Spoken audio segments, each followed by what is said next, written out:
Your Royal Highness, Commissioner Dalli, ladies and gentlemen, it is a true honor to be invited here as a speaker at the 10th European Conference on Rare Diseases, hosted by ECRD, a patient alliance of patient organizations.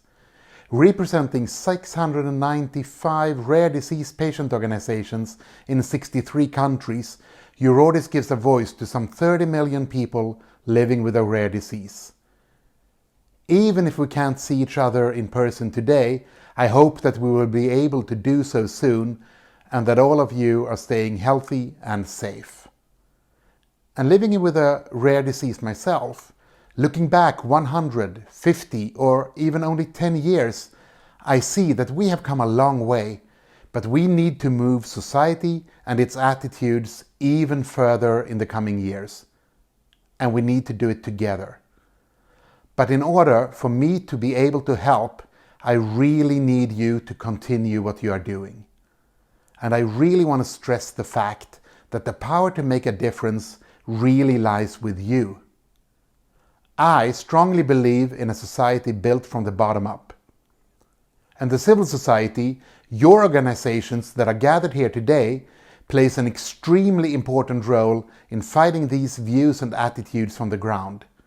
And I'm very happy to see the great work of ECRD and all of the other organizations advocating for the people living with rare disabilities.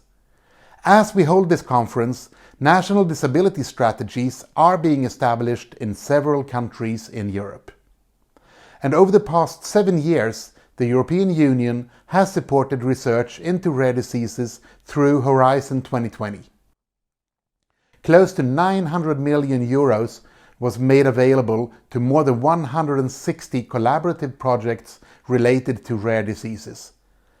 I wish to see more initiatives fostering cross-country collaborations on clinical research.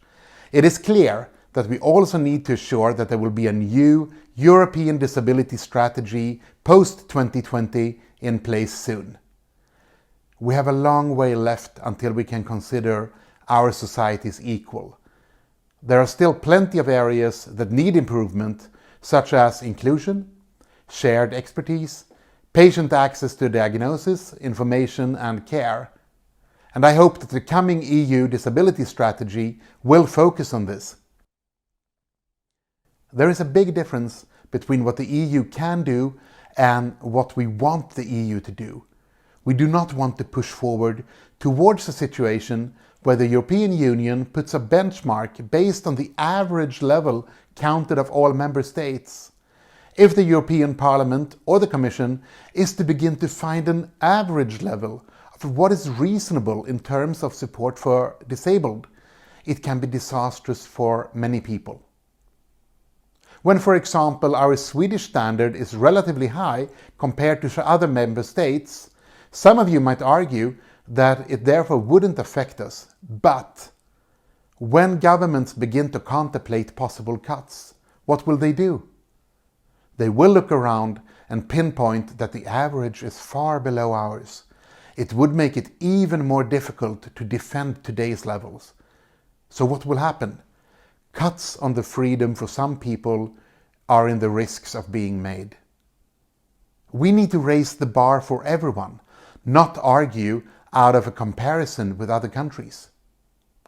In Romania, disabled people diagnosed with COVID-19 in an institution were being isolated from society without access to healthcare.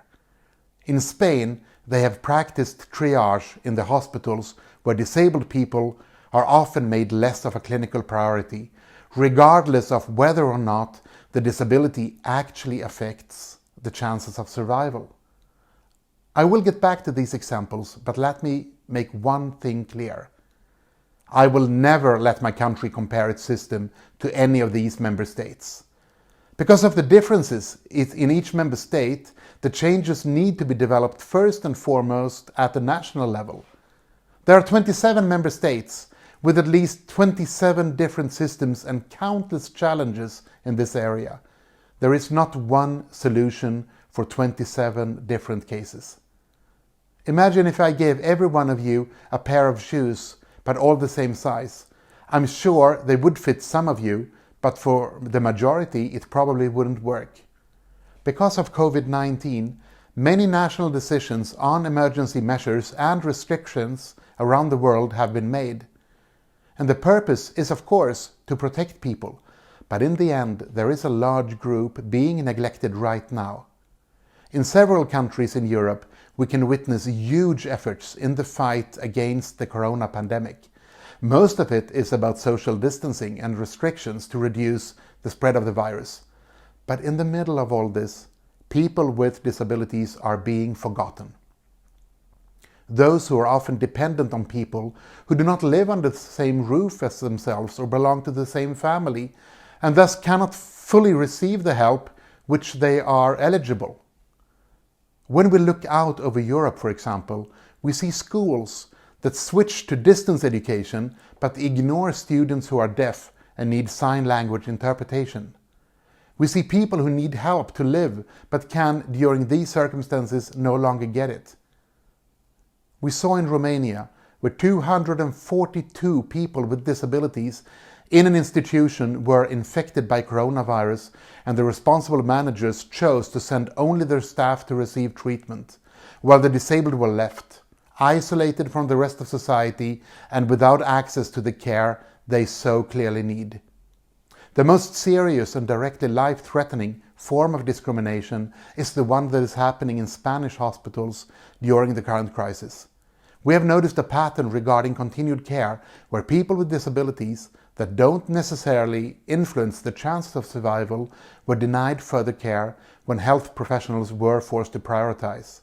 This meant that people without underlying health problems or who would otherwise not be placed in an at-risk group were made less of a clinical priority on the sole basis of having a form of disability. Emphasizing that legislation on the disability area should be decided at the national level is not equal to wanting the EU to do nothing. The European Union has a responsibility not only to support and include people with disabilities in the policy makings and decisions made, but also to act against states not willing to respect the human rights. Because there is no excuse or place for such prejudice in our Europe. The biggest threat for us today is the ignorance and lack of knowledge that exists within the borders of our own countries. I promised in the election to represent the voice of the people who have the most difficulties in being heard. During the election, I promised to visit an institution in North Macedonia. In the beginning of October last year, I went there to the Demir Kapia institution. What I experienced there was among the worst things that I had ever seen. The visit had a deep emotional impact on me as a politician, as a person with a disability myself, and as a human being. As long as I don't see radical improvements in the way Northern Macedonia is treating people with different abilities, I will keep arguing their membership in the European Union and urge other countries not to vote for their inclusion. My ambition is to make the situation for disabled people an important piece of the puzzle in the Northern Macedonian accession negotiations. And the one and only reason why I've come this far today and been able to reach my goals is because I, myself, received the help and support that I needed. I went from being someone that only needed help to someone able to help others. And I want to give back and bring the same possibilities and opportunities for other people as I had to fulfill their own dreams and their own goals. What the European Union should do is keep raising awareness and bringing issues on accessibility, discrimination and human rights to the agenda to make sure no one gets left behind or falls through the cracks in our Europe. A huge step forward in this process towards a more equal and including society was the ratification of the United Nations Disability Convention by all EU countries and the Union as a whole. Now, member states are required to work for the rights of people with disabilities. The Union's role is to make sure each country takes responsibility on the commitments made and that they make all the efforts possible to establish and maintain a society based on inclusion, independence and support for those needed it the most. And when a member state is unwilling to guarantee the freedoms and rights of its disabled citizens, violating the European Union's fundamental values, there must be consequences. And I'm talking consequences in forms of withdrawn financial support from EU funds, in forms of limited power and right to vote in the Parliament, and most of all, in forms of condemnations by a united European Union. Allow me in the end to be a bit more personal, because as someone who has grown up with a rare disease myself, who have been in need of other people's support during my whole childhood, of other people's decision, later to become a Paralympic athlete, a swimmer, a world record holder, a world champion, and then a lawmaker. I realized during this personal progress of mine that it's not about my disability. It's about all my identities, about all my parts of my own personality.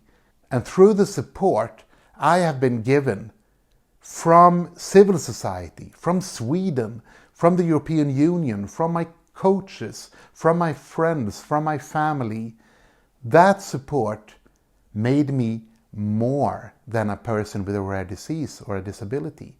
And all of us are. We can be so much more.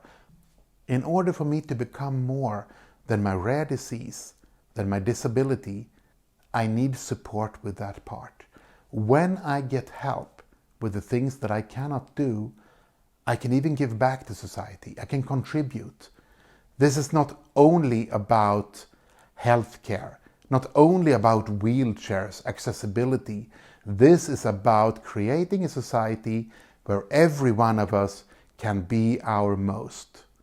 To create a society where no one is held back and no one is left behind. So thank you so much, and I hope that this conference will be rewarding for all of us. I know that it will be.